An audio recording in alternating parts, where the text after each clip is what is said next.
apakah agama ini telah sempurna atau tidak? Kalau dikatakan belum sempurna, saya kira terlalu nekat kalau mengatakan seperti itu. Saya yakin tidak ada yang berani mengatakan seperti itu selama dia muslim. Pasti dia akan mengatakan telah sempurna. Lalu apa faedahnya tambahan-tambahan ini yang bukan bagian dari agama?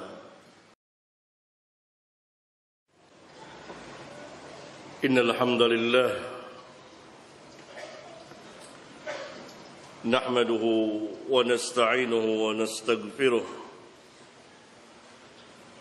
wa na'udzu billahi min shururi anfusina wa min sayyiati a'malina. من يهده الله فلا مضل له ومن يضلل فلا هادي له وأشهد أن لا إله إلا الله وحده لا شريك له وأشهد أن محمدا عبده ورسوله.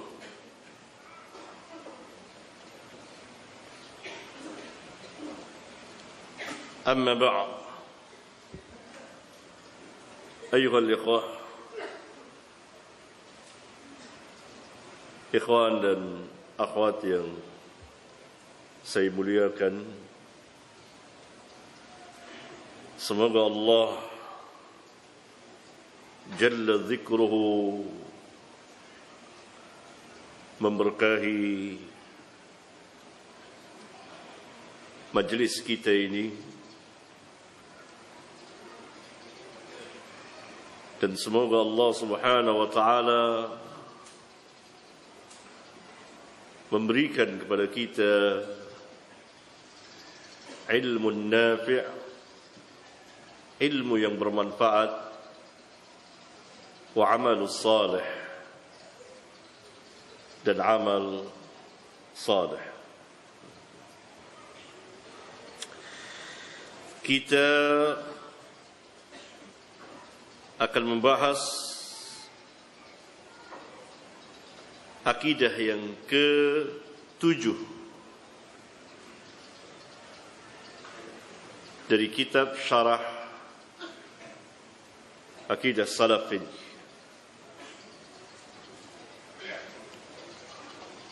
halaman 187.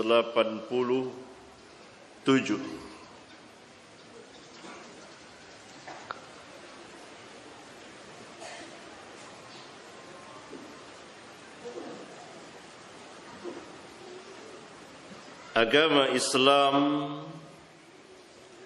yang dibawa Rasulullah sallallahu alaihi wasallam telah sempurna dan lengkap, yang tidak memerlukan tambahan dan pengurangan sedikit pun juga, dan dari siapapun juga datangnya, yakni kesempurnaan agama Islam berdasarkan firman Allah Tabaraka wa Ta'ala, Al-yawma akmaltu lakum dinakum wa atmamtu alaikum ni'mati wa raditu lakumul Islam dina. Pada hari ini aku telah sempurnakan bagi kamu agama kamu, dan telah aku cukupkan nikmatku kepadamu, dan aku redha Islam sebagai agama bagimu. Al-Hafidh Ibnu Katsir rahimahullahu ta'ala mengatakan dalam menafsirkan ayat yang mulia ini, inilah sebesar-besar nikmat Allah Ta'ala kepada umat ini, nikmat Allah yang terbesar kepada umat ini adalah Allah telah menyempurnakan agama ini. Mengapa? Karena pada umat yang sebelumnya, pada umat yang dahulu, bersama nabi-nabi mereka, syariatnya tidak atau belum sempurna.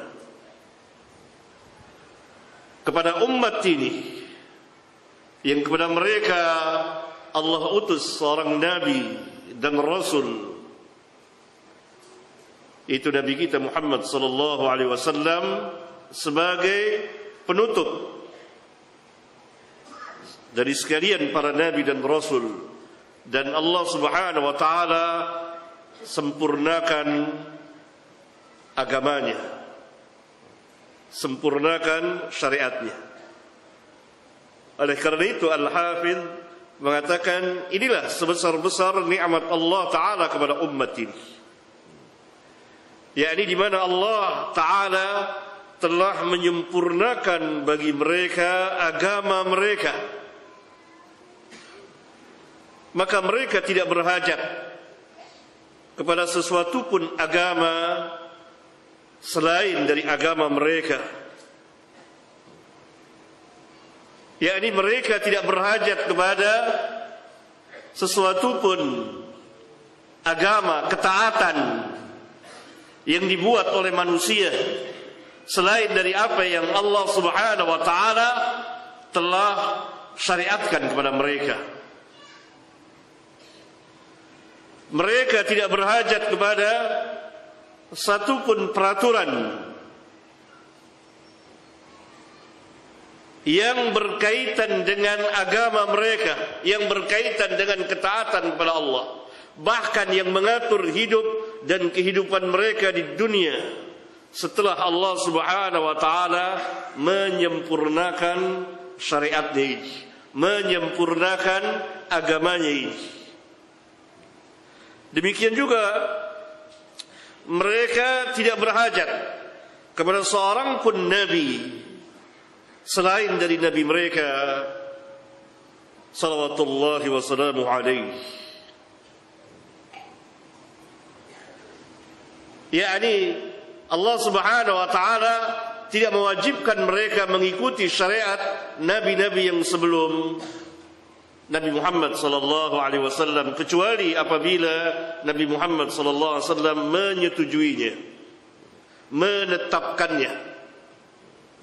Yang wajib mereka ikuti adalah Nabi Muhammad alaihi salatu wassalam,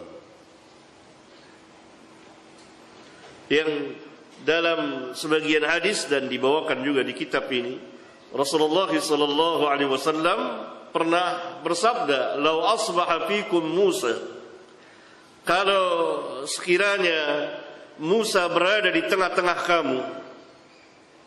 Musa seorang nabi yang besar dari ulul azmi. "Lau asbaha fikum," kalau Musa berada di tengah-tengah kamu, "thumma taba'tumuhu," kemudian kamu mengikutinya, "wa taraktumuni," dan kamu meninggalkanku, "la dhalaltum," pasti kamu tersesat. Pasti kamu tersesat. yakni kalau Musa ada di tengah-tengah kita, kemudian kita mengikuti Musa dengan meninggalkan Nabi Muhammad alaihi wassalatu wassalam, la dhalaltum, kata Nabi sallallahu alaihi wasallam, pasti kamu akan tersesat. Bagaimana kalau yang kita ikuti itu bukan Nabi Musa? Bagaimana kalau yang kita ikuti itu bukan Nabi dan Rasul? Tentu lebih tersesat lagi. Kalau kita mengikuti manusia di dalam beragama dengan meninggalkan Nabi Muhammad sallallahu alaihi wasallam, pasti kita akan tersesat. Oleh karena itu, pembahasan sebelumnya tentang sebagian firqah, kesesatan mereka disebabkan mereka meninggalkan Nabi Muhammad sallallahu alaihi wasallam. disebabkan mereka meninggalkan sunnah Nabi yang mulia alaihi salatu wassalam. Karena itu Al-Hafidh mengatakan mereka tidak berhajat kepada sesuatu pun agama selain agama Islam. Karena agama Islamlah yang sah, yang diredai oleh Allah. Selain Islam tidak sah, tidak mendapat keredaan Allah. Dan mereka juga tidak berhajat kepada seorang pun Nabi selain Nabi mereka. Karena itu Allah Ta'ala telah menjadikannya sebagai penutup dari sekalian para Nabi. Dan telah mengutusnya kepada manusia dan jin.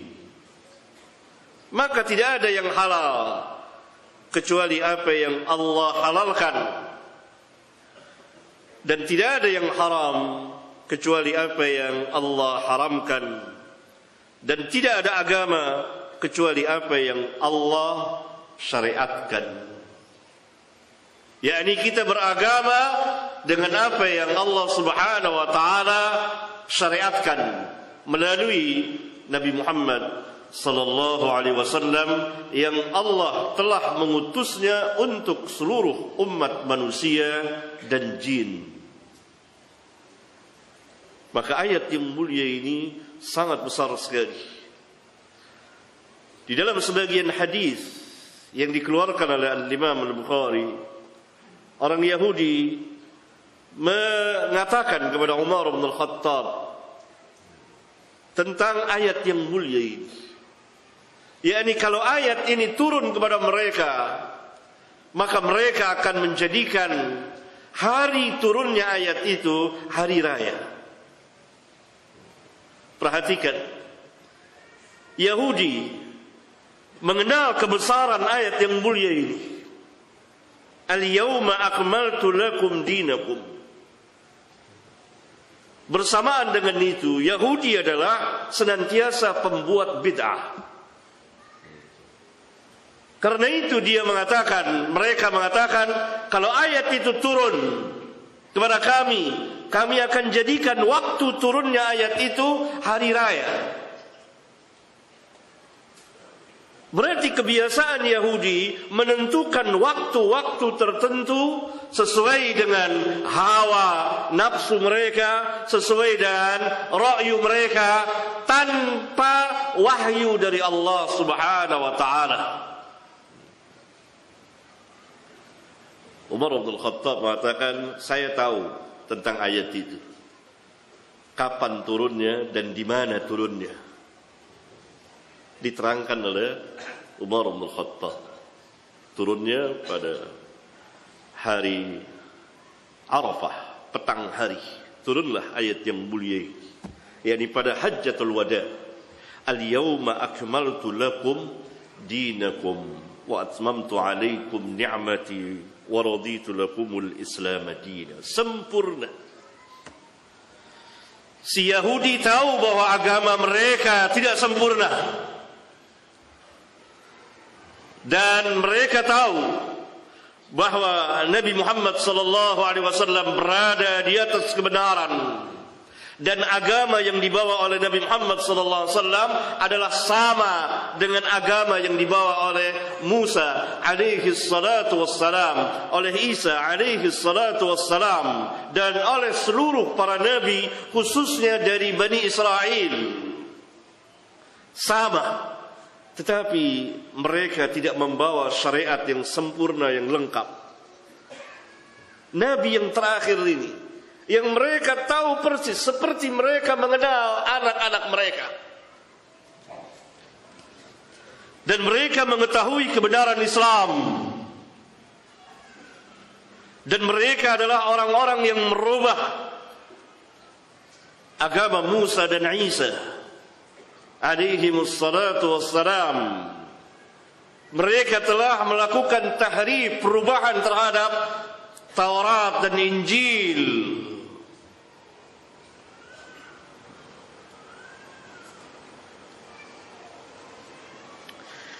Oleh karena itu, ketika Allah Subhanahu wa taala telah menurunkan ayat yang mulia ini yang menjelaskan kesempurnaan Islam, yang mencakup segala sesuatu yang dibutuhkan manusia bagi dunia dan akhirat mereka, maka barang siapa yang memberikan tambahan dalam agama yang mulia ini setelah Allah menyempurnakannya dan mencukupkan nikmatnya kepada umat ini, sungguh pada hakikatnya dia telah memberikan catatan kaki terhadap firman Allah di atas. Demikian juga dia telah mengatakan dengan lisan dan perbuatannya bahwa agama yang mulia ini belum sempurna, masih terdapat kekurangan di sana sini yang perlu disempurnakan dengan memberikan tambahan dari hasil ra'yunya. Siapa yang memberikan tambahan di dalam agama Islam ini, apa yang tidak ada di dalam Islam, setelah Allah menegaskan bahwa dia telah menyempurnakan agamanya, maka pada hakikatnya orang itu telah memberikan catatan kaki terhadap firman Allah, al-yawma akmaltu lakum dinakum. Kemudian dia memberikan catatan kaki. Allah katakan, pada hari ini aku telah sempurnakan bagimu agamamu. Lalu dia memberikan catatan kaki. Belum. Ada 1 ini, 2 ini, 3 ini, sampai ratusan. Berapa jumlah bid'ah yang tersebar dalam Islam, mengatasnamakan Islam padahal bukan Islam. Semuanya adalah memberikan catatan kaki terhadap firman Allah tabaraka wa ta'ala, al-yawma akmaltu lakum dinakum. Bukankah orang yang seperti ini telah menentang dan membantah firman Allah, al-yawma akmaltu lakum dinakum?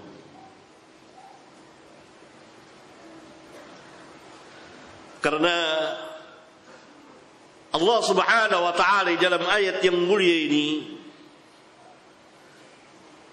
telah menegakkan hujjah yang sangat besar kepada umat manusia dan jin. Hujjah yang sangat besar, alasan yang sangat besar, dalil yang sangat besar, yaitu kesempurnaan agamanya al-Islam yang tidak memerlukan tambahan dan pengurangan apapun bentuknya dan alasannya, dan dari siapapun juga. Oleh karena itu iblis la'natullah sangat mencintai tambahan-tambahan di dalam agama ketika Allah Subhanahu wa taala telah menyempurnakannya. Salah seorang tabi'ut tabi'in yang bernama Sufyan Ats-Tsauri pernah mengatakan, al-bid'atu ahabbu ila iblis minal ma'siyah. Bid'ah itu lebih dicintai oleh iblis dari sekedar maksiat. Maksiat juga dicintai oleh iblis. Tetapi umumnya maksiat yang lahiriah dapat disaksikan langsung oleh pelakunya dan orang lain bahwa perbuatan itu adalah maksiat. Pembunuhan, zina, perjudian, meminum khamr, dan lain-lain dari maksiat-maksiat besar. Secara lahiriah diketahui, tetapi bid'ah memberikan tambahan tidak diketahui oleh pelakunya. Bahkan pelakunya memohon kepada Allah agar istiqamah di dalam bid'ah itu. Karena itu dia tidak bertobat sepanjang hayat kehidupannya. Maka ini hal yang sangat dicintai oleh iblis, karena secara langsung membantah firman Allah tadi. Pertama, Yang kedua, merusak apa yang Allah Subhanahu wa taala telah sempurnakan. Kedua, merusak apa yang Allah Subhanahu wa taala telah menyempurnakannya. Yang ketiga, yang akan diamalkan oleh manusia bukan yang Allah syariatkan, tetapi yang dibuat tambahan-tambahan tersebut. Yang keempat, tambahan-tambahan itu akan masuk ke dalam agama Islam dan mengatasnamakan Islam, dan diyakini oleh sebagian besar manusia bahwa itu dari Islam, padahal bukan dari Islam. Yang kelima, kalau tambahan-tambahan itu diamalkan, diyakini, maka akan hilanglah cahaya hidayah dan cahaya Al-Quran dan sunnah Nabi alaihi salatu wassalam, yang akibatnya adalah memberikan kelemahan kepada kaum muslimin, karena yang mereka amalkan bukan dari Islam. Oleh karena itu iblis sangat mencintainya. Dan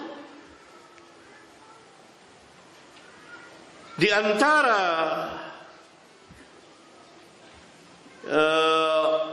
tersebarnya bid'ah begitu cepat, begitu banyak, adalah pemahaman sebagian manusia bahwa bid'ah itu terbagi dua. Ada bid'ah sayyi'ah, ada bid'ah hasanah.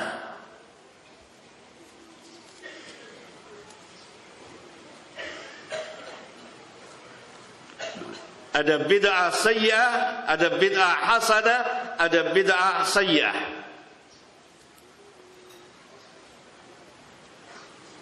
Perkataan ini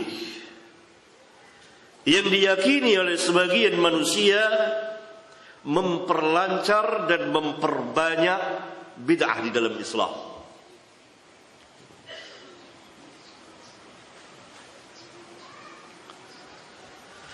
Oleh karena itu, Al-Imam Malik, Imam Darul Hijrah, rahmatullahi alaih, lihat halaman 189, mengatakan, man ibtada'a fil Islam bid'atan yaraha hasanatan, barang siapa membuat bid'ah di dalam Islam yang dia menyangkanya sebagai bid'ah hasanah, faqad za'ama anna Muhammadan sallallahu alaihi wasallam khana ar-risalah, maka sesungguhnya dia telah menuduh bahwa Muhammad sallallahu alaihi wasallam telah berkhianat dalam menyampaikan risalah Allah. Mengapa? Li'anna Allah yaqul, karena sesungguhnya Allah telah berfirman, al-yawma akmaltu lakum dinakum, al-ayah, pada hari ini aku telah sempurnakan bagi kamu agama kamu. Fama lam yakun yawma idzin dinan fala yakunu al-yawma dinan, maka apa-apa yang tidak menjadi bagian dari agama pada hari itu, pada hari turunnya ayat al-yawma akmaltu lakum dinakum, niscaya tidak akan menjadi bagian dari agama pada hari ini. Ini perkataan emas yang pernah diucapkan oleh seorang imam besar dalam Islam, Imam Darul Hijrah, Imam negeri Hijrah Madinah, bahwa tidak ada bid'ah hasanah. Semua bid'ah adalah sayyi'ah. Karena Nabi yang mulia alaihi salatu wassalam mengatakan kullu bid'atin dhalalah. Setiap bid'ah itu adalah sesat. Nabi sallallahu alaihi wasallam tidak memberikan pengecualian. Tidak ada huruf istisna illa. Enggak ada. Al-Imam Malik mengatakan barang siapa yang membuat bid'ah dalam Islam, apa yang tidak ada dalam Islam, yang tidak ada dalil syar'inya dalam Islam, yang tidak pernah diperintah oleh Nabi yang mulia, baik perintah wajib atau perintah sunat, bahkan isyarat pun tidak ada, dan tidak pernah dikerjakan oleh para sahabat ridwanullah alaihim jami'an. Dia membuat perkara seperti itu dan yaraha hasanatan, dia menganggap bahwa itu hasanah, faqad za'ama anna Muhammadan sallallahu alaihi wasallam khana ar-risalah, maka sesungguhnya dia telah menuduh Muhammad sallallahu alaihi wasallam mengkhianati risalah Allah. yakni kalau ada bid'ah hasanah, padahal Allah Subhanahu wa taala telah menyempurnakan agama ini, yang maknanya tidak boleh ada tambahan. Yang agama ini tidak memerlukan lagi tambahan dan pengurangan, karena telah sempurna dan lengkap dari alif sampai ya, dari A sampai Z lengkap. Ini syariat yang sangat agung, syariat yang sangat mulia, dan beliau diutus untuk seluruh umat manusia. Maka man ibtada'a fil Islam bid'atan yaraha hasanatan faqad za'ama anna Muhammadan sallallahu alaihi wasallam khana ar-risalah. Barang siapa membuat bid'ah dalam Islam dan dia mengatakan bahwa bid'ah ini adalah bid'ah hasanah, maka sesungguhnya dia telah menuduh Muhammad sallallahu alaihi wasallam mengkhianati risalah Allah. Berkhianat kepada risalah Allah. Karena Allah Subhanahu wa taala mengatakan, "Al-yauma akmaltu lakum dinakum." Telah sempurna. Kemudian ada lagi beberapa tambahan yang dianggap baik oleh manusia yang dimasukkan ke dalam agama.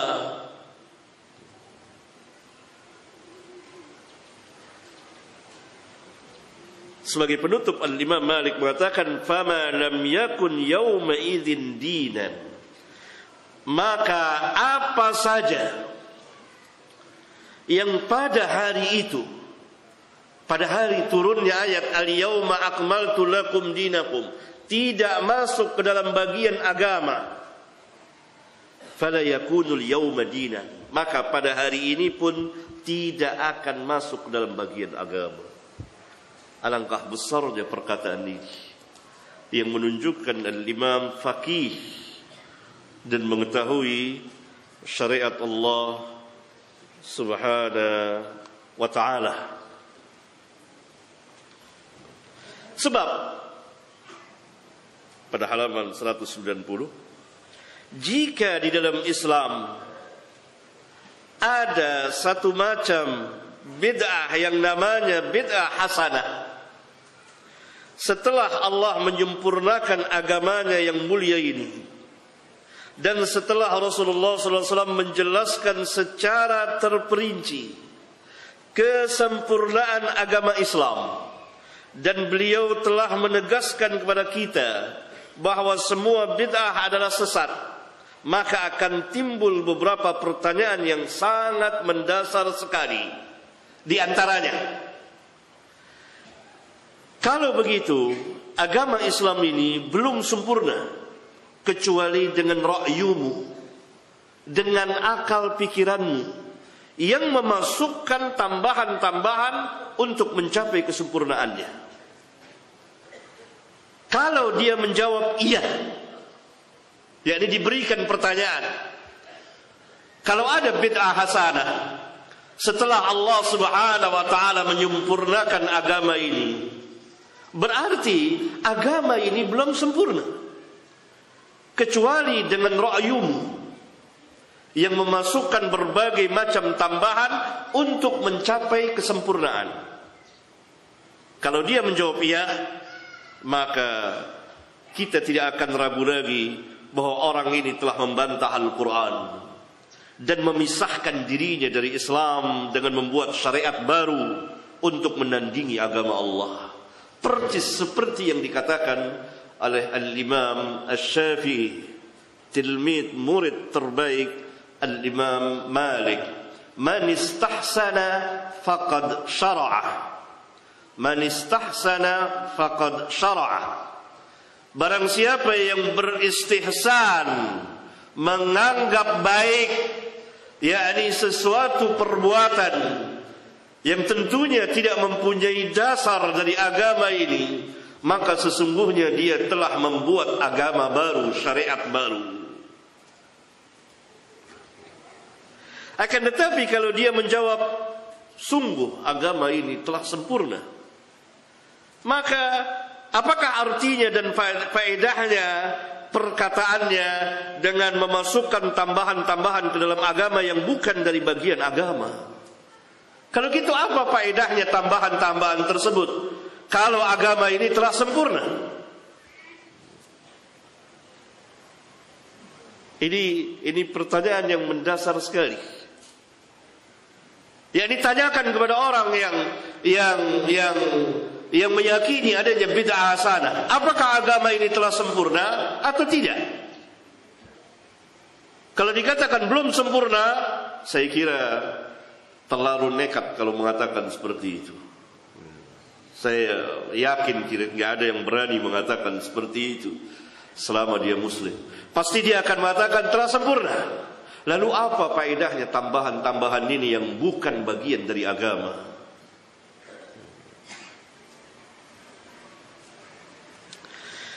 Pertanyaan yang kedua,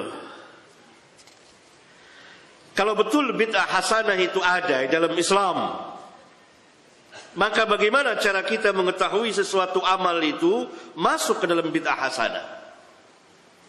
Adakah kaidah yang mengaturnya? Yakni kalau bid'ah hasanah itu memang benar ada dalam Islam, bagaimana cara kita mengetahui sesuatu amal itu masuk ke dalam bid'ah hasanah? Adakah kaidah yang mengaturnya? Atau apakah setiap amal yang dianggap baik kemudian dimasukkan ke dalam peribadatan, apakah itu yang dikatakan sebagai bid'ah hasanah? Kalau mereka menjawab ya, maka tanyakan kepada mereka, bolehkah saya azan dan qomat sebelum mengerjakan salat-salat sunat seperti salat rawatib atau salat tarawih? Karena sehubungan azan dan qomat adalah perbuatan yang sangat tinggi nilainya dan menjadi salah satu syariat Islam yang terbesar. Boleh? Boleh nggak saya azan dan qomat ketika saya akan melaksanakan salat-salat sunat rawatib dan lain-lain salat sunat? Atau kalau tidak azan, qomat sajalah? Boleh atau tidak? Saya kira tidak ada orang yang berani mengatakan boleh. Kalau jawabannya tidak boleh, tanyakan kenapa? Kenapa tidak boleh? Ini amal yang baik dan telah disyariatkan. Kalau mereka mengatakan karena tidak ada contohnya dari Rasulullah SAW. Kalimat mereka karena tidak ada contohnya dari Rasulullah SAW, hak atau batil? Hak. Kalimat yang hak. Karena tidak ada contohnya dari Rasulullah SAW. Azan dan qomat ada tempatnya tersendiri. Disyariatkan untuk ini. telah diatur di dalam agama, bukan kita yang mengaturnya dengan ra'yu dan dengan hawa dan ra'yu kita. Agama yang mengaturnya, Allah dan Rasulnya yang mengaturnya. Syariat azan dan qomat tidak serampangan dan sembarangan. Harus ada keterangan dari Nabi yang mulia alaihi salatu wassalam. Ketika tidak ada keterangannya, maka kita telah menempatkan azan dan qomat itu sesuai dengan hawa nafsu kita dan ra'yu kita dan kemauan kita. Oleh karena itu jawaban yang jujur, tidak boleh kita azan dan qomat pada salat tarawih, pada salat-salat sunat. Tidak boleh. Karena tidak ada contohnya dari Rasulullah sallallahu alaihi wasallam. Itulah jawaban yang hak. Demikian juga tambahan-tambahan yang dibuat oleh sebagian manusia. Tidak ada contohnya dari Rasulullah sallallahu alaihi wa ala alihi wasallam. Lalu mengapa dikerjakan oleh sebagian manusia? Dan mengapa mereka mengatakan ada bid'ah hasanah? Mereka mempunyai alasan atau tidak? Ada alasannya enggak? Ikhwan, para pelajar, ada alasannya? Apa? Sebutkan. Satu. Enggak. Coba sebutin dong yang benar, sebutin yang gagah gitu. Belajar. Ayo, apa alasan mereka? Tidak ada larangan. Ini alasan yang sangat lemah. Karena ibadah menunggu keterangan, bukan menunggu larangan. Ibadah peribadatan menunggu keterangan dalil, dan ini telah disepakati oleh para ulama. Harus ada keterangan dan dalilnya dari Nabi yang mulia alaihi salatu wassalam. Apa alasan mereka? Hal yang baik tadi. Azan dan qomat juga hal yang baik. Alasan dari dalil apa? Dalil yang mereka kemukakan. Perkataan Umar bin Khattab. Kemudian apa lagi?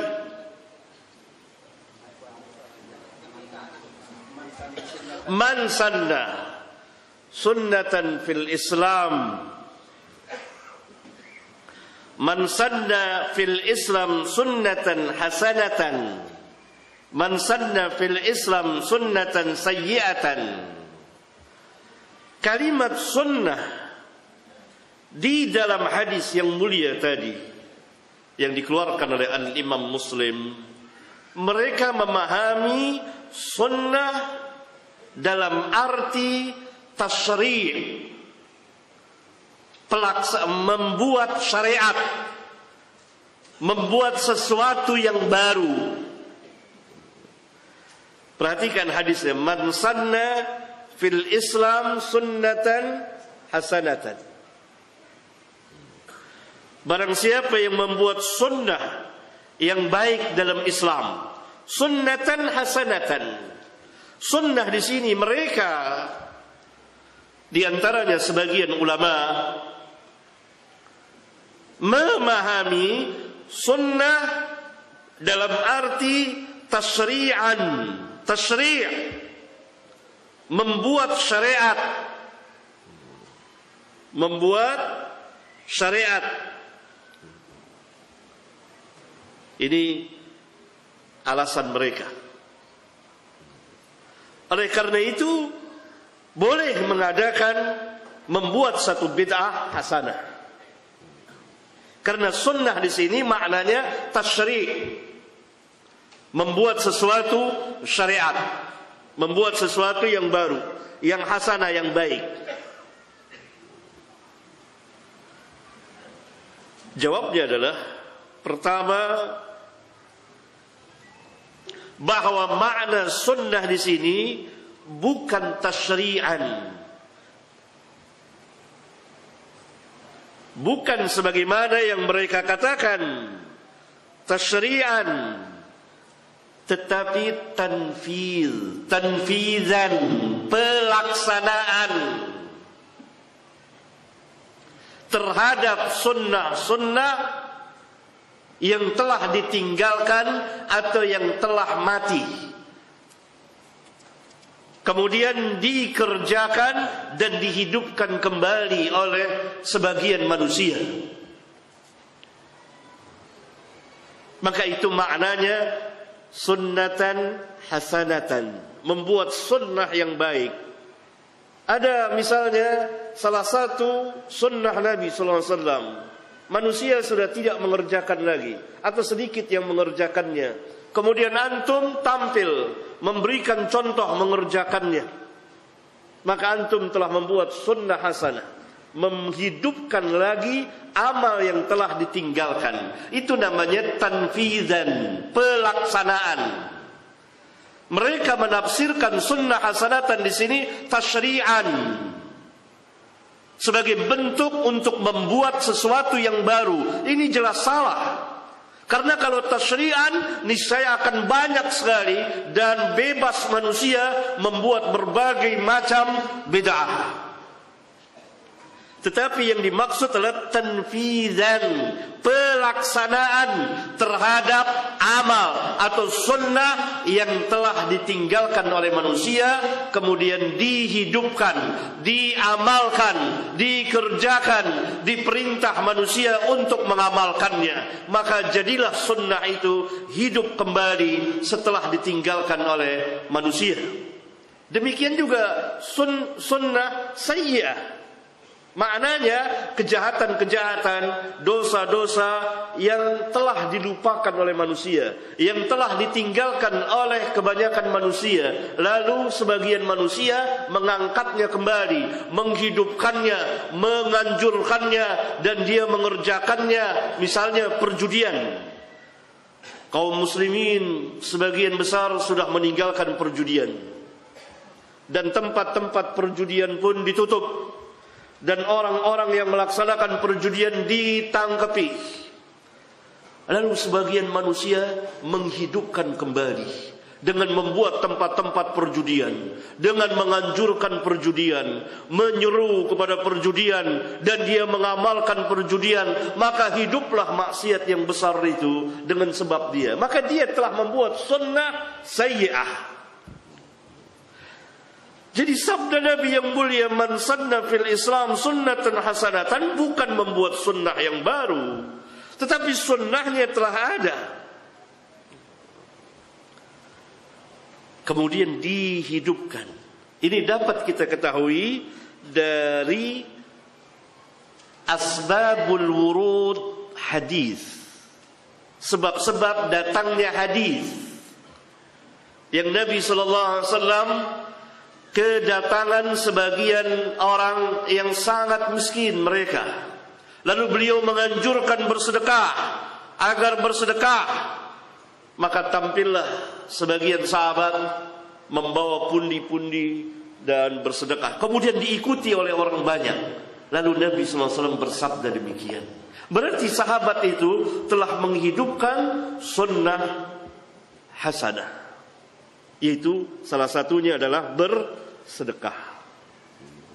Misalnya kaum muslimin pada kikir, pada bakhil, tidak mau menginfakkan hartanya di jalan Allah, maka tampillah sebagian kaum muslimin menghidupkan sunnah bersedekah, menganjurkan kaum muslimin untuk bersedekah, dan seterusnya. Maka dia telah menghidupkan salah satu sunnah dari sunnah-sunnah Nabi yang mulia SAW, yakni sunnah hasanah.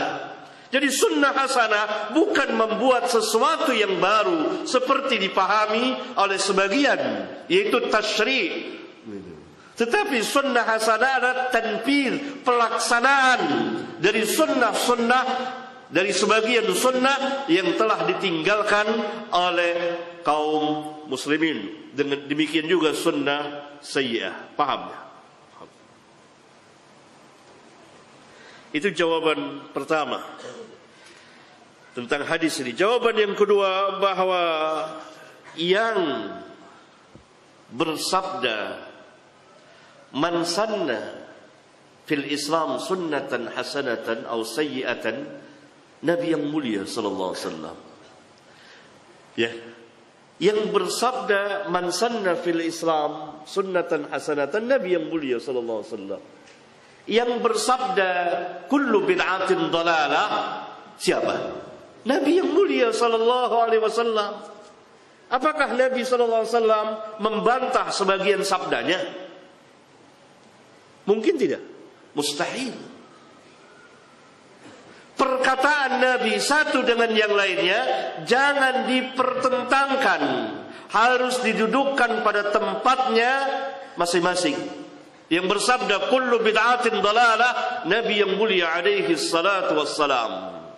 Yang bersabda man sanna fil Islam sunnatan hasanatan, juga Nabi yang mulia alaihi salatu wassalam. Berlawanankah? Jawabnya tidak. Kalau kita mengatakan ada bid'ah hasanah, maka akan terjadi kontradiksi. Dan ini tidak mungkin di dalam syariat Islam terjadi kontradiksi. Dan kita pernah membahas di majelis ini, di awal-awal pembahasan, di dalam muqaddimah yang pertama khususnya, dan yang kedua, di mana ahli filsafat dan kaum mutakallimin telah terjadi kerusakan di dalam pemahaman mereka, telah terjadi kegoncangan, telah terjadi kontradiksi di dalam pemahaman mereka, karena mereka meninggalkan Al-Quran dan Sunnah Rasulullah sallallahu alaihi wa ala alihi wasallam.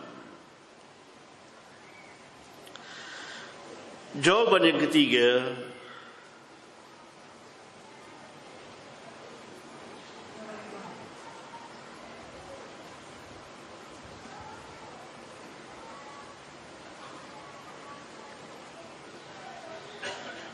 tidak dinukil dari seorang pun kaum salaf yang terdiri dari para sahabat, kemudian tabi'in, kemudian tabi'ut tabi'in,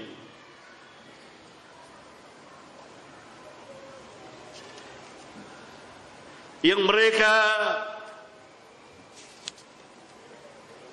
menafsirkan sunnah hasanah di sini adalah bid'ah yang dibuat oleh manusia. Tidak dinukil dari riwayat yang sahihah, yang sah dari kaum salaf yang pernah menafsirkan man sanna fil Islam sunnatan hasanatan adalah bid'ah hasanah. Bahkan tidak keluar dari mereka kalimat bid'ah hasanah itu.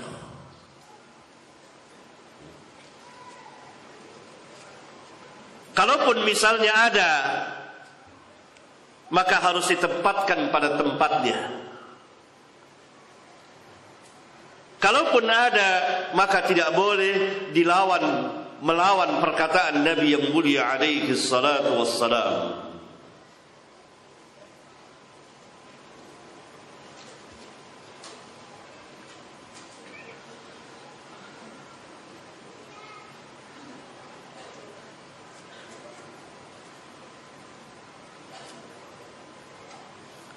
Itu beberapa jawaban, dan masih banyak lagi yang lain tentang hadis man sanna fil Islam sunnatan hasanatan. Paham antum para pelajar khususnya? Kemudian alasan yang kedua, syubhat yang kedua, yang mereka sebagiannya adalah para ulama mengatakan adanya bid'ah hasanah. Sebetulnya sebagian manusia salah paham terhadap perkataan bid'ah hasanah adanya bid'ah hasanah yang pernah diterangkan oleh sebagian ulama. Yang dimaksud oleh ulama tersebut seperti Al-Izz bin Abdus Salam adalah masalah-masalah keduniaan. Terbukti bahwa mereka yang mengatakan adanya bid'ah hasanah dari sebagian ulama yang perkataannya disalahpahami oleh sebagian manusia, mereka ulama itu telah membid'ahkan beberapa perbuatan yang diamalkan oleh sebagian manusia yang tidak ada sunnahnya dari Nabi yang mulia alaihi salatu wassalam. Contohnya seperti Al-Izz bin Abdus Salam dalam fatwanya, dalam fatwa beliau, kitab fatwa beliau, mengatakan bahwa bersalam-salaman ke kanan dan ke kiri setelah salat asar dan salat subuh adalah bid'ah. Kalau benar beliau berpaham adanya sunnah bid'ah hasanah, tentu beliau akan mengatakan ini bid'ah hasanah. Padahal keluar dari beliau pembagian tentang bid'ah yang 5 itu, menunjukkan bahwa yang beliau maksudkan bid'ah hasanah bukan bid'ah hasanah dalam agama. Karena dalam agama memang tidak ada. Terbukti dalam fatwa beliau, beliau mengatakan bahwa bersalaman selesai salat asar dan subuh bid'ah. Kenapa? Karena tidak ada contohnya dari Nabi yang mulia alaihi salatu wassalam. Ini dalam fatwa beliau. Al-Imam Izz bin Abdus Salam adalah tokoh dari mazhab Syafi'i dan ma'ruf, bahkan pembesarnya.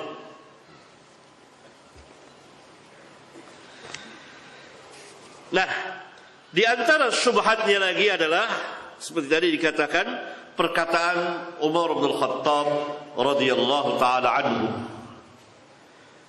dalam salat tarawih, ni'mal bid'ah hadhihi, sebaik-baik bid'ah ini. Hadisnya dikeluarkan oleh Al-Imam Muslim. Dijawab, pertama, tidak boleh perkataan manusia melawan perkataan Rasul. Tidak boleh dipertentangkan antara perkataan manusia dengan perkataan Nabi yang mulia alaihi salatu wassalam. Tidak boleh perkataan Umar bin Khattab ni'mal bid'ah hadhihi dipertentangkan dengan sabda Nabi sallallahu alaihi wasallam kullu bid'atin dhalalah. Tidak boleh. Perkataan siapa saja dari perkataan manusia tidak boleh melawan perkataan Nabi yang mulia alaihi salatu wassalam.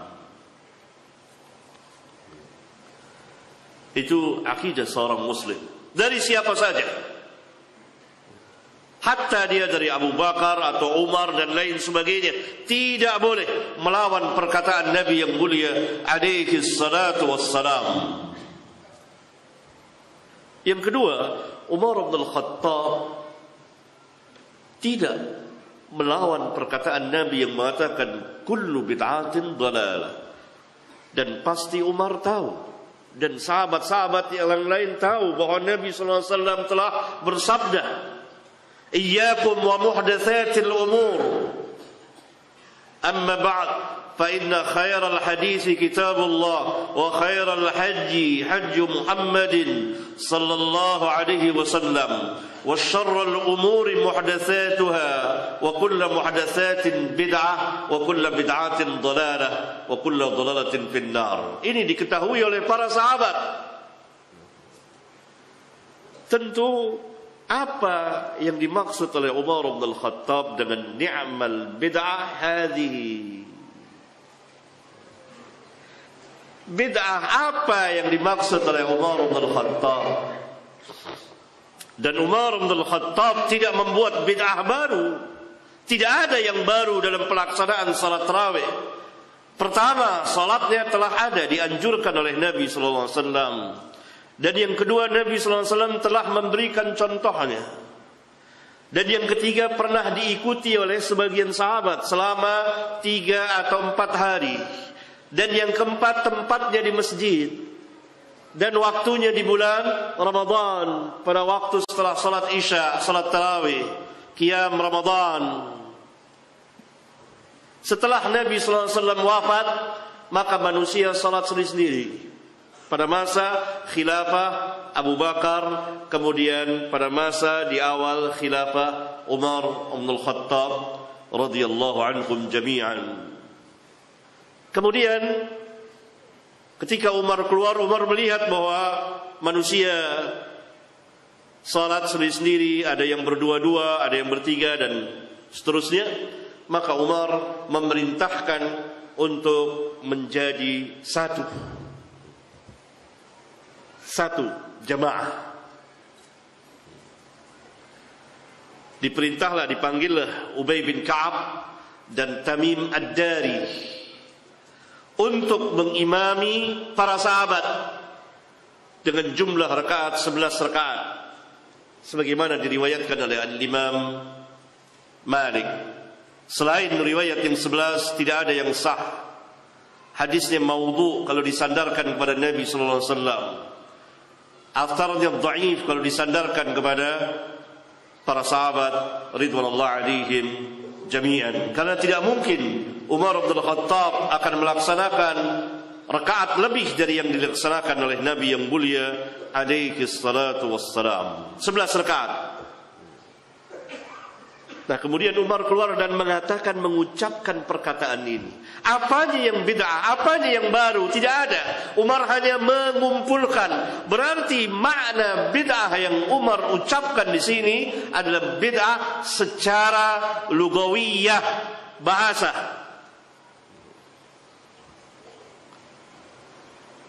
Bukan secara syar'iyah. Karena arti bid'ah menurut lughah adalah ma fu'ila ala ghairi misalin sabiq, yang dikerjakan, sesuatu perbuatan yang dikerjakan yang tidak ada contoh sebelumnya. Ini secara bahasa, arti bid'ah secara bahasa.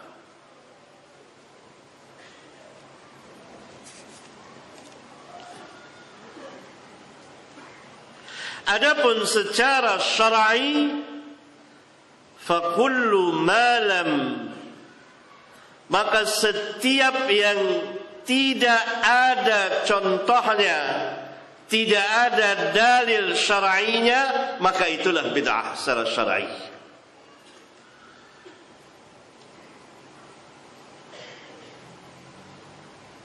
Bid'ah secara syar'i adalah setiap perkara yang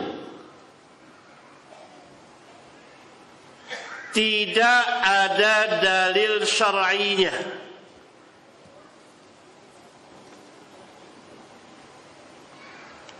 Oleh kerana itu Nabi SAW mengatakan, iyyakum wa muhdatsatil umur, awas kamu dari perkara yang baru. Setelah beliau bersabda, berpegang dengan kitabullah dan sunnah beliau. Amma ba'd, fa inna khairal hadithi kitabullah wa khairal haji haji Muhammadin sallallahu alaihi wasallam. Ini Alkitab dan sunnah. Kemudian beliau iringi wa syarrul umuri muhdatsatuha, dan sejelek-jelek perkara adalah yang diada-adakan, yang dibuat. Ini menunjukkan tidak ada dalil syar'inya dari Alkitab dan Sunnah. Jadi berbeda antara arti bid'ah secara bahasa dengan arti bid'ah secara syar'i. Paham itu?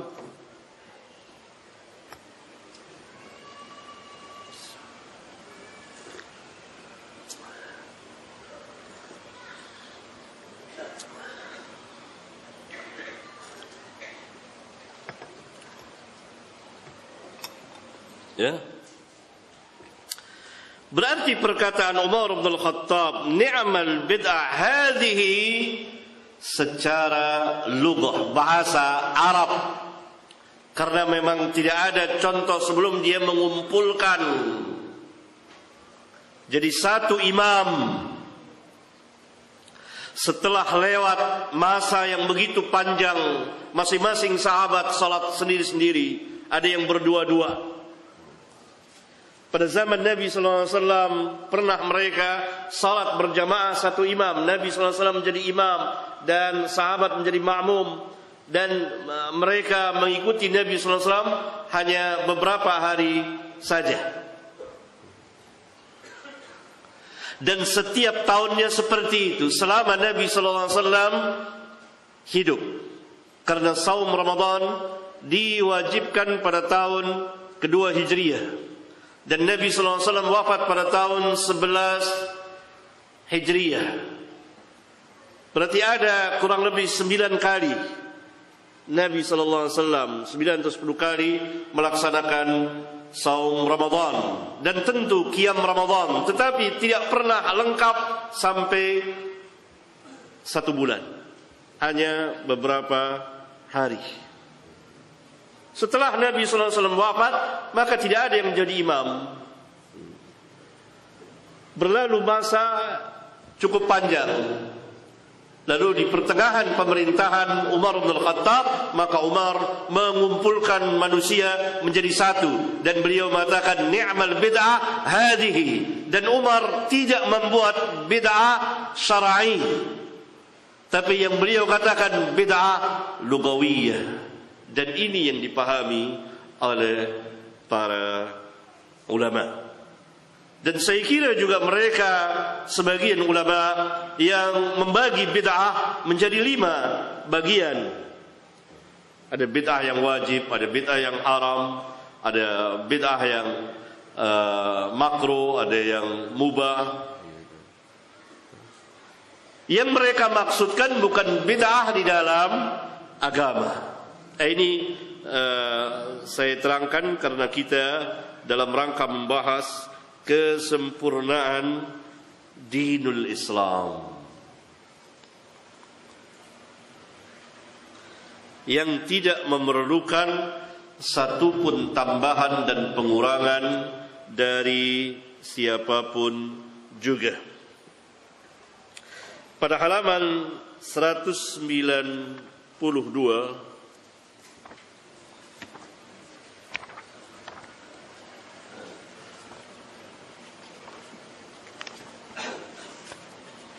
sampai pada halaman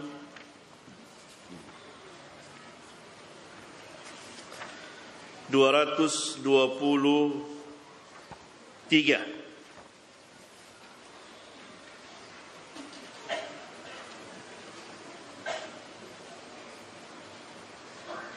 dipenuhi dengan dalil-dalil dari hadis Nabi sallallahu alaihi wasallam.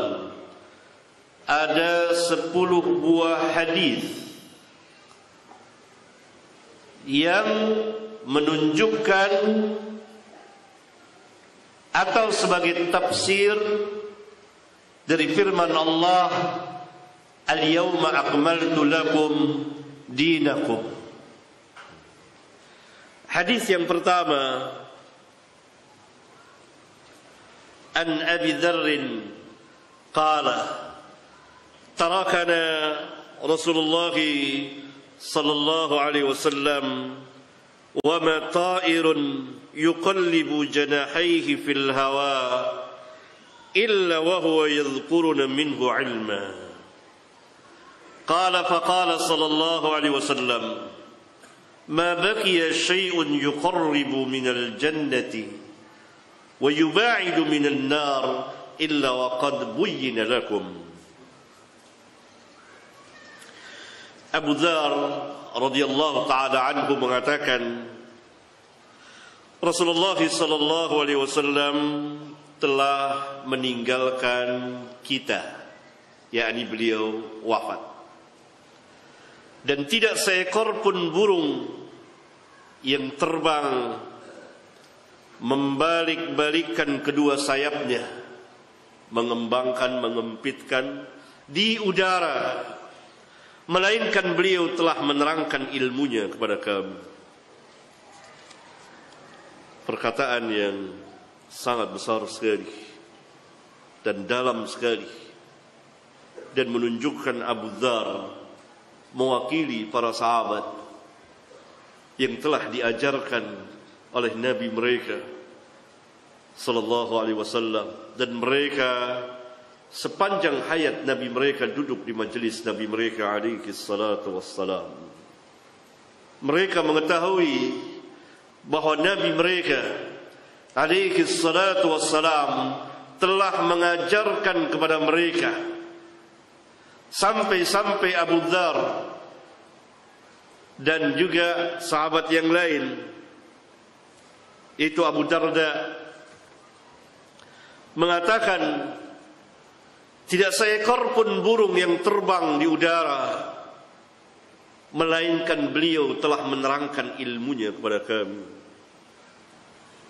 Misalnya hak-hak burung, hak-hak hewan, dan seterusnya yang berkaitan dengan hewan, menunjukkan bahwa beliau telah mengajarkan kepada para sahabat secara rinci tentang agama Allah ini. Maka dari itu Abu Dzar membawakan sabda beliau, "Ma baqiya syai'un," tidak tinggal sesuatu pun yang yuqarribu minal jannah, yang mendekatkan kamu ke surga, wa yuba'idu minan nar, dan menjauhkan kamu dari neraka, illa waqad buyyina lakum, yakni semuanya telah dijelaskan kepada kamu. Yang menjelaskan adalah Rasulullah sallallahu alaihi wasallam. Apa? Segala yang mendekatkan kamu ke surga dan yang menjauhkan kamu dari neraka, semuanya telah dijelaskan. Oleh sebab itu, siapa saja yang mencari jalan menuju surga dan menjauhkan dirinya dari nar tanpa mengikuti Alkitab dan sunnah Nabi yang mulia alaihi salatu wassalam, bahkan merasa cukup dari keduanya, maka sungguh dia telah menempuh suatu jalan yang tidak pernah dijelaskan dan tidak pernah diterangkan oleh Allah dan Rasulnya. Kenapa? Karena tidak ada satupun jalan bagi seorang hamba untuk memperoleh keselamatan dan kebahagiaan dunia dan akhirat kecuali dengan beriman kepada beliau sallallahu alaihi wasallam dengan sebenar-benar keimanan dan tentu mengikuti sunnahnya. Inilah yang dimaksud dengan mentaati beliau, yaitu dengan ittiba kepada beliau. Sebab tidak ada ketaatan tanpa ittiba kepada beliau sallallahu alaihi wasallam, dan tidak ada ittiba tanpa mengikuti sunnah beliau sallallahu alaihi wasallam. Maka tidak ada keselamatan, tidak ada keselamatan dan tidak ada kebahagiaan bagi hamba kecuali dengan ittiba kepada Rasul yang mulia sallallahu alaihi wasallam, sebagaimana firman Allah jalla dzikruhu, wa man yuti'illaha wa rasulahu yudkhilhu jannatin tajri min tahtiha al-anharu khalidina fiha wa dzalikal fawzul azim. Dan barang siapa yang taat kepada Allah dan Rasulnya, niscaya Allah akan memasukkannya ke dalam surga-surga yang mengalir di dalamnya sungai-sungai, sedang mereka kekal di dalamnya, dan itulah kemenangan yang sangat besar. Jadi kemenangan yang sangat besar adalah berpegang dengan Alkitab dan sunnah Nabi yang mulia alaihi salatu wassalam. Firman Allah jalla dzikruhu, wa man yuti'illaha war rasul fa ulaika ma'al ladzina an'ama Allahu 'alaihim minan nabiyyin was-siddiqin wasyuhada'i was-salihin wa hasuna ulaika rafiqa. Dan barang siapa yang taat kepada Allah dan Rasulnya, maka mereka itulah yang akan bersama-sama dengan orang-orang yang Allah telah memberikan nikmat kepada mereka. Ini tafsir dari ayat surah Al-Fatihah. Ihdinas siratal mustaqim, siratal ladzina an'amta 'alaihim. Jalannya orang-orang yang Allah telah memberikan nikmat kepada mereka, yaitu para nabi, orang-orang yang siddiqin, orang-orang yang mati syahid, dan orang-orang yang saleh, dan mereka itulah teman yang sebaik-baiknya. Firman Allah, "Wa may yuti'illaha wa rasulahu faqad faza fawzan 'azima." Dan barang siapa yang taat kepada Allah dan Rasulnya, maka sesungguhnya ia telah mendapat kemenangan yang besar. Jadi keuntungan, kejayaan, kemenangan, kebahagiaan, keselamatan dengan mentaati Allah dan Rasulnya. Dan tidak ada taat kepada Allah dan Rasulnya kecuali kita berpegang dengan kitabnya yang mulia, dengan sunnah Nabi yang mulia alaihi salatu wassalam, dengan berpegang dengan agamanya yang telah sempurna, dan menjauhkan diri kita dari berbagai macam bid'ah.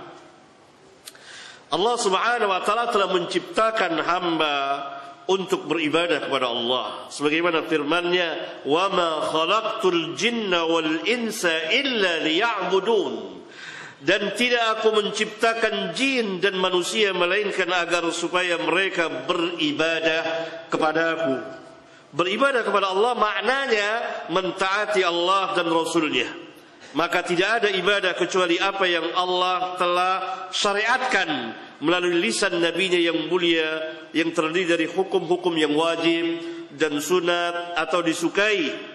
Sebab kita tidak boleh beribadah kepada Allah dengan sesuatu yang haram dan tidak disukai, atau dengan yang makruh, apalagi dengan berbagai macam bid'ah.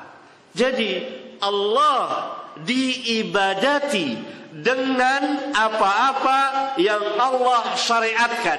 Perhatikan ikhwan, akhwat, ini merupakan kaidah yang sangat besar, terambil dari hidayah dan cahaya Alkitab dan Sunnah, bahwa Allah Jalla Dzikruhu diibadati, disembah dengan apa-apa yang Allah syariatkan. Perhatikan, dengan apa-apa yang Allah syariatkan. Melalui siapa? Melalui lisan Nabi yang mulia Muhammad sallallahu alaihi wasallam. Allah Subhanahu wa taala tidak diibadati dengan sesuatu yang haram atau yang Allah tidak sukai, apalagi dengan berbagai macam bentuk kesyirikan dan berbagai macam bid'ah. Atas dasar itu, siapa saja yang beribadah kepada Allah dengan bid'ah, maka amalnya tertolak, dan nanti akan ada pembahasannya. Dan untuk mengetahui apa yang Allah cintai dan apa yang Allah redai, harus melalui Nabi yang mulia alaihi salatu wassalam. Oleh kerana itu Allah Subhanahu wa taala mengatakan, barang siapa yang mentaati Rasul, maka sesungguhnya dia telah mentaati Allah. May yuti'ir Rasul faqad ata'a Allah.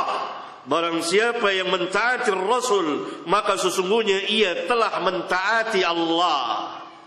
Karena Allah ditaati perintahnya, diketahui perintahnya, diketahui apa yang Allah mau, apa yang Allah cintai, apa yang Allah tidak sukai, apa yang Allah murkai, dan lain sebagainya yang berkaitan dengan Rabbul Alamin, dijelaskan oleh Nabi yang mulia alaihi salatu wassalam atas perintah langsung dari Allah. Karena itu Allah Subhanahu wa taala berfirman, "May yuti'ir Rasul faqad ata Allah.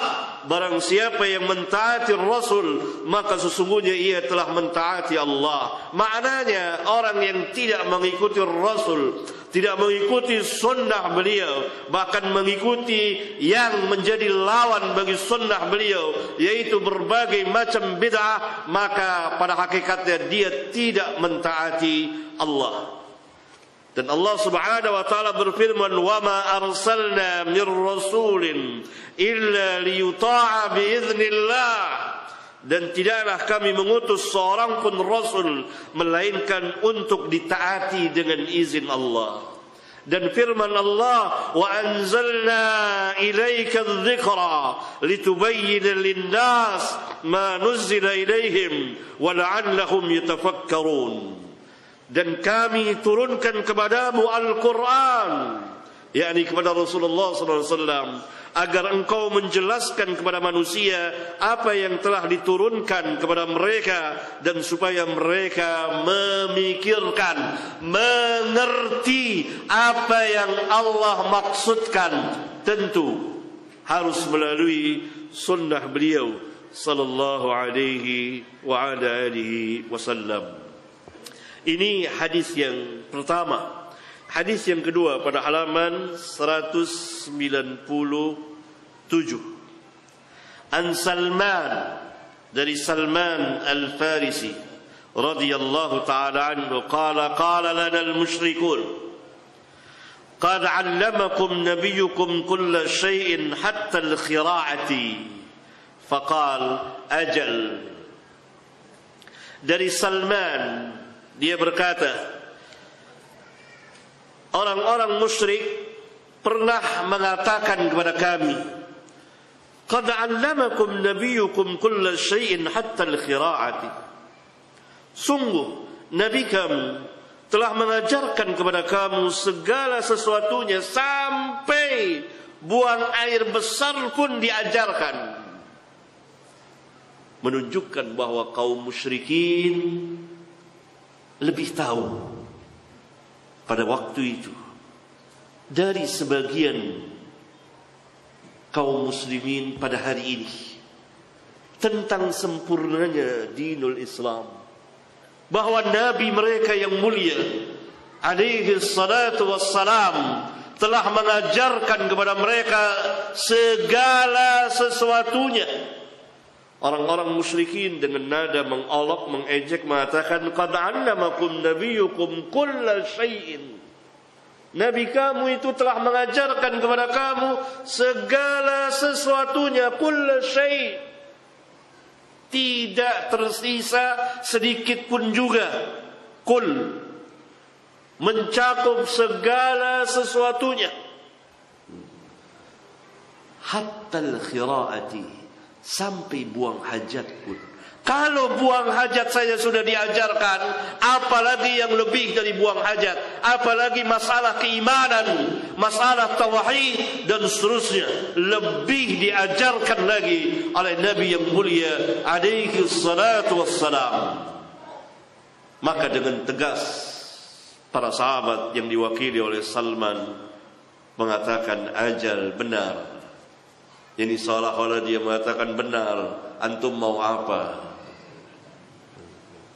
Nabi kami telah mengajarkan segala sesuatunya. Kemudian Salman menjelaskan sebagian dari adab-adab buang hajat. Luar biasa, luar biasa. Menunjukkan para sahabat tahu percis. Mereka tidak berhajat pada apa yang keluar dari hawa nafsu dan ra'yu manusia. Mereka tidak keluar dari Nabi mereka yang mulia alaihi salatu wassalam. Karena itu mereka berjaya. Karena itu mereka mulia. Mulia di dunia dan di akhirat. Ridwanullah alaihim jami'an.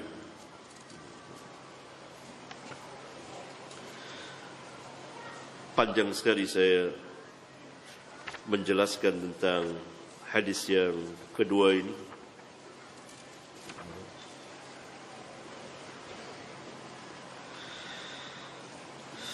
Kemudian hadis yang ketiga pada halaman 213 juga ya, hampir sama. Kemudian hadis yang keempat pada halaman 216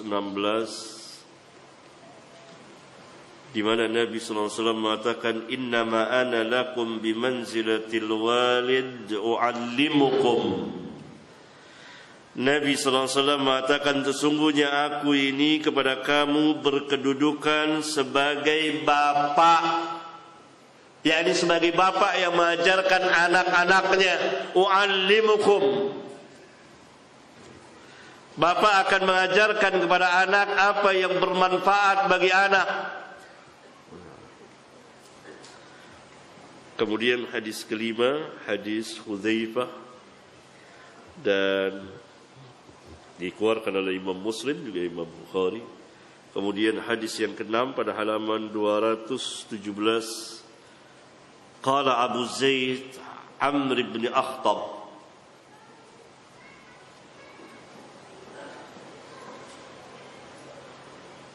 Amr bin Akhtab,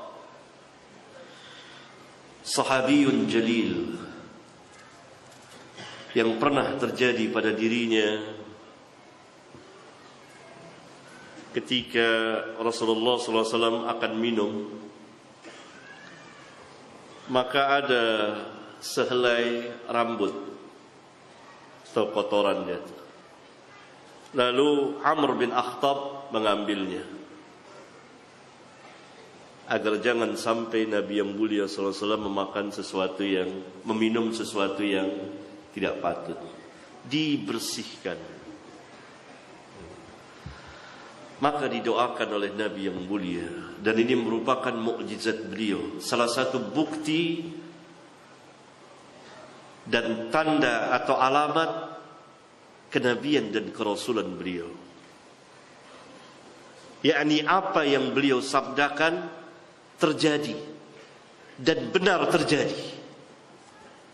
Didoakanlah Amr oleh Nabi yang mulia alaihi salatu wassalam agar tetap muda, cakep, dawam terus. Terjadi. Amr bin Akhtab, Abu Zaid, berumur 125 kurang lebih 5 tahun. Tetapi wajahnya pemuda. Jadi orang yang berumur 1 abad lebih duduk bersama pemuda. Lebih tua pemuda dari dia. Kata rawi hadis, itu tidak keriput ininya, masih kencang, cakep. Didoakan jamil oleh Nabi hanya karena dia membersihkan. Jangan sampai Nabi membela Nabi yang mulia alaihi salatu wassalam. Itu mukjizat Nabi. 123 atau 120-an umurnya, 128 saya agak lupa, tapi 1 abad lebih seperti pemuda. Terjadi panjang umurnya dan tidak berubah wajahnya seperti itu ketika dia berada bersama Nabi yang mulia alaihi salatu wassalam. Ini kisah Abu Zaid Amr bin Akhtab, dan itu menunjukkan dalil kemukjizatan, tanda bukti kenabian dan kerasulan Nabi kita yang mulia alaihi salatu wassalam. Tanda bukti beliau banyak sekali. Pada saatnya tentu kita akan melalui di sini, nanti akan saya jelaskan bukti-bukti atau tanda-tanda sebagian dari kenabian dan kerasulan beliau. Yang terbesar adalah kebenaran omongan beliau, as-sidqu. Berkata Abu Zaid Amr bin Akhtab, "Shalla bina Rasulullah sallallahu alaihi wasallam al-fajr wa sa'ida al-minbar فخطبنا حتى حضرت الظهر فنزل فصلى ثم صعد المنبر فخطبنا حتى حضرت العصر ثم نزل فصلى ثم صعد المنبر فخطبنا حتى غربت الشمس فأخبرنا بما كان وبما هو كائن وأعلمنا أحفظنا. Abu Zaid atau Amr bin Akhtab mengatakan Rasulullah SAW salat subuh mengimami kami. Kemudian selesai salat beliau naik mimbar. Kemudian beliau berkhutbah kepada kami sampai datang waktu salat zuhur. Kemudian beliau turun lalu salat mengimami kami. Kemudian beliau naik mimbar lagi. Kemudian beliau berkhutbah kepada kami sampai datang waktu salat asar. Kemudian beliau turun lalu salat mengimami kami. Kemudian beliau naik mimbar lagi lalu berkhutbah kepada kami sampai terbenam matahari. Masuk waktu salat maghrib. Beliau telah mengabarkan kepada kami apa-apa yang telah terjadi dan yang akan terjadi, yang menunjukkan bahwa Nabi SAW telah menceritakan kepada para sahabat apa-apa yang telah terjadi dan akan terjadi, lengkap dan sempurna. Ini perincian secara terperinci beliau menjelaskan. Kata Abu Zaid, sedangkan orang yang paling tahu di antara kami ialah yang paling hafal di antara kami. 1 hari penuh dari habis salat subuh sampai masuk waktu maghrib, turun hanya untuk salat. Selesai salat naik mimbar, berbicara lagi, berkhutbah lagi, menjelaskan ini dan itu panjang sekali, dan itu bertebaran di hadis-hadis Rasulullah sallallahu alaihi wasallam. Dan itu juga yang dikatakan oleh Hudzaifah, hadis yang ke-5, juga yang dikatakan oleh Umar bin Khattab, hadis yang ke-7, dan juga yang dikatakan oleh Mughirah bin Syu'bah,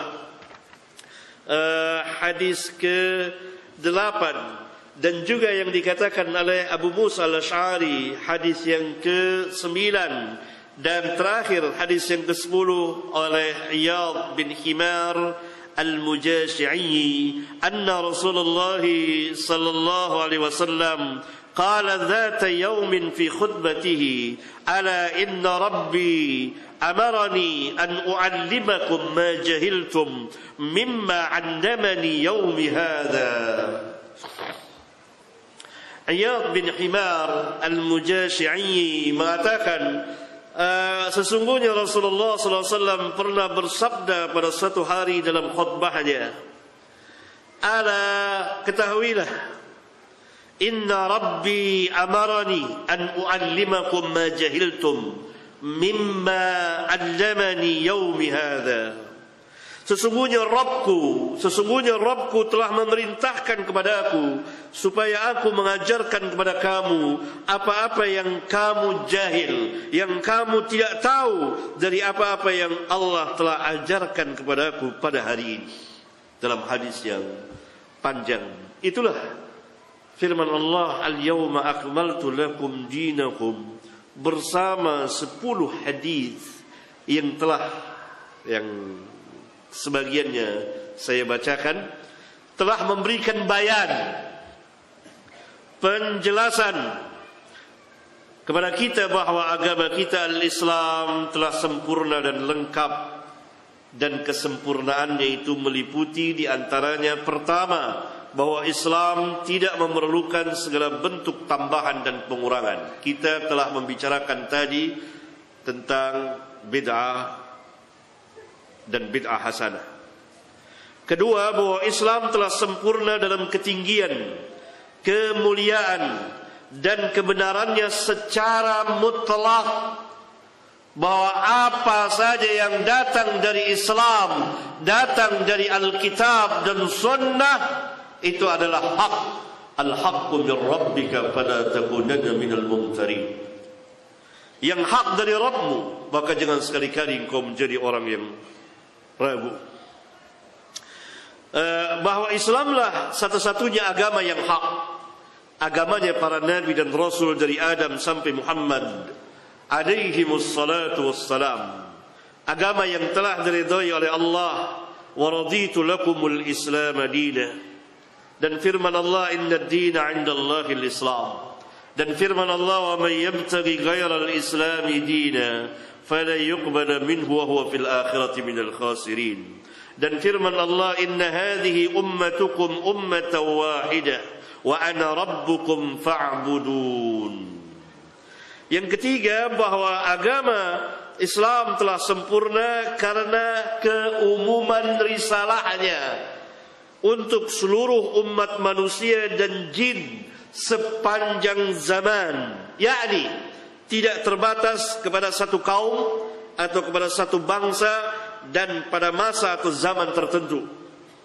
Inilah yang membedakan Islam yang dibawa oleh para nabi dan rasul dengan Islam yang dibawa oleh Nabi Muhammad Rasulullah alaihi wassalatu wassalam. Firman Allah azza wa jal, wa ma arsalnaka illa kaffatan linnas.